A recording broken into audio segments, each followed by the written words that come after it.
A big response to Monday's disappointment. Joe and Crouchy watching with me, and Palace were deserving of their lead at half-time, but Manchester United just a different side in the second half, Crouchy. And Joshua Zirkzee, I think a lot of Man United fans perhaps would have had him off at half-time. Yeah, like I say, I said at half-time, I just want more from him, because he walked past us, I look at the size of him, and I think, you know, you can bully defenders. Mateta was doing it first half, and Zirkzee wasn't. He is a frustration at times, because there is a player in there somewhere, and I think he can, with Bruno Fernandes's deliveries as well, I think he can get on the end of a little bit more, and some of his hold-up play needs to be a little bit better. But this was fantastic. It was obviously from the training ground, because Bruno knew exactly where he was going to be.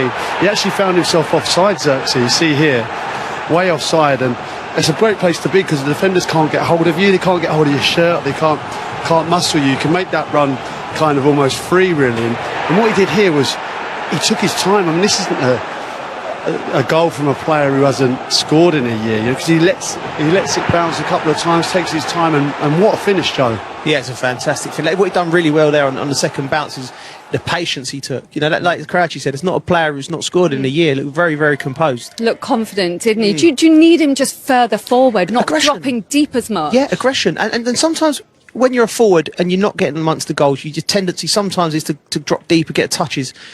You need to be more aggressive. You could be the biggest lad and the strongest lad in the world, but be aggressive. Be forceful. Get yourself hurt. If he does all them things, his quality will come out and he will score goals. Yeah, as a centre forward at times, if you're not getting the ball, you got a tendency to come short, and I think that's what he does. He wants to get involved in the play, and then you don't find yourself higher up, and you're not going to score goals from that deep position. I think he definitely did it well in the second half. And then the second goal came from the free kick. Gay was deemed to have fouled Dalot for this free kick. Did you think it was a foul? I think so. I mean, you can say that he can't really get out of the way, but I do think it was a foul. It was another well-worked goal. Yeah, he bought the foul. I thought it was a foul, and then that's fantastic play from Fernandes and Mount. You know, two very intelligent players, and I know there was a little bit of confusion from the bench. Chanel's, look, the Wolves clearly talking to Henderson. They wasn't happy.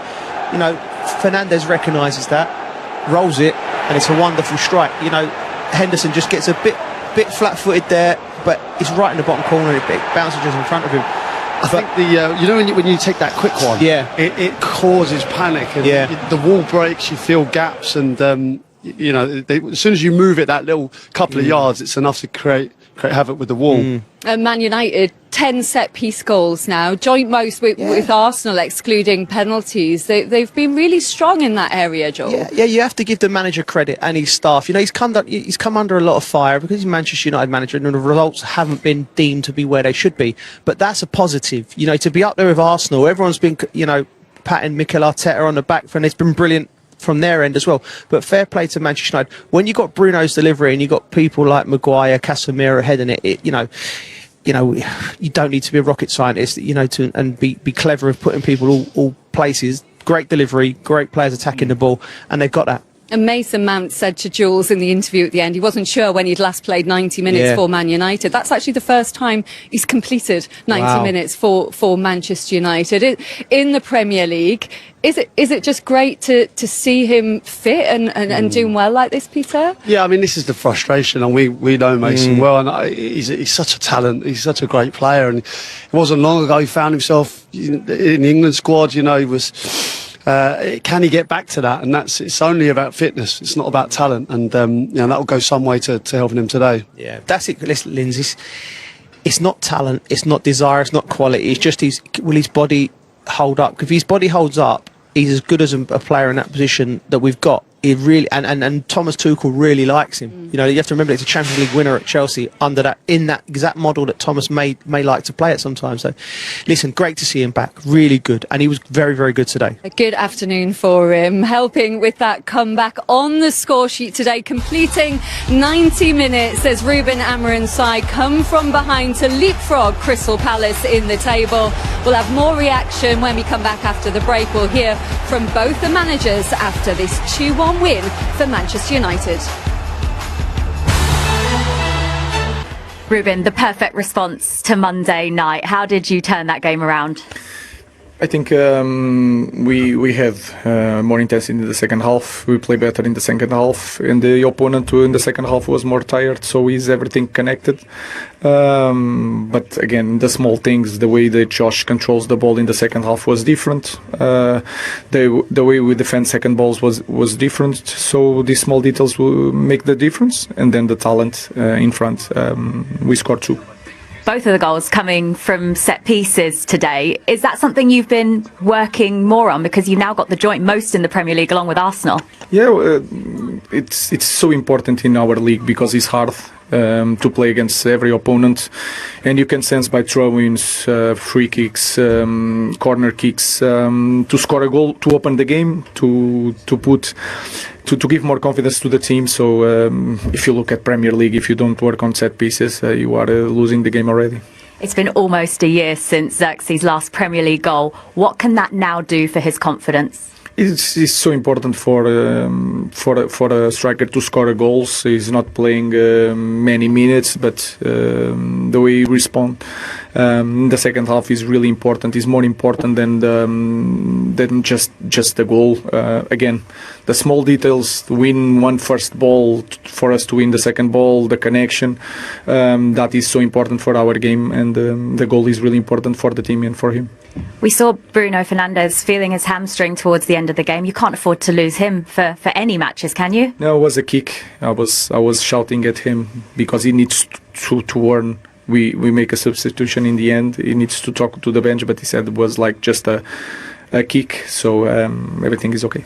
How important is it now to back this win up today with another one at home against West Ham next? It's important to win every game, and again today was once again the proof that if you play the same way, but we increase the way we fight for every ball in the small details, the certainty on the pass, the movements. If we work on that in the different pace, we can beat anyone.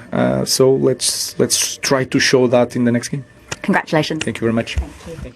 Well, they will try and build on that win. Yeah, congratulations, guys. How much did you need that after Monday night, and to get a win on the road as well, because they've not come easy for United this season?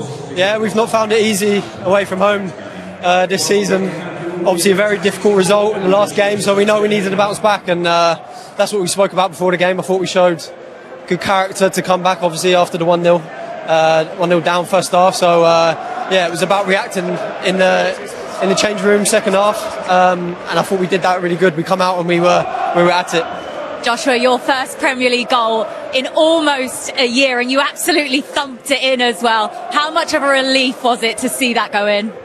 Yeah, great feeling. You know, it's always a good feeling to score, but most importantly, just got us back into the game, and yeah, just this guy scored in a pretty good goal as well after. So yeah, it was all about 3 points today, and just very happy that we got him. So very important. The manager has spoken about the pressure of playing for Manchester United. How much have you felt that in that period of time without a goal? Yeah, I mean, it's one of the biggest clubs in the world, and you have to perform. So if you don't score for a long time, it could get to you. But I'm surrounded by great players, great people, and you know, we help each other every day. So they made it quite easy for me, and yeah, today is just a reward, I think, for you know, patience, hard work, you know, trying to be consistent, and I'm just thankful to them, manager as well, staff, everyone. So yeah, good environment. Nathan, I know you're desperate to play more and to stay fit. How are you feeling this season? I'm feeling good. Yeah, the win obviously was massive today, but also for me to play the full game. I can't remember, I haven't done that in a while, so I've been feeling really, really good recently. No problem. So yeah, I'm enjoying my football, and when you have days like this in front of the fans like this, so it makes it all worth it. Well done, guys. Thank you. Cheers. Thank you. Big smiles there from Mason Mount and Joshua Zirkzee, both on the score sheet in that second half as Man United come from behind to beat Crystal Palace, to leapfrog the Eagles in the table. More reaction on that Man United win to come, and we also have another great week of sport to come on TNT Sports as the Ashes returns following a dramatic first test in Perth.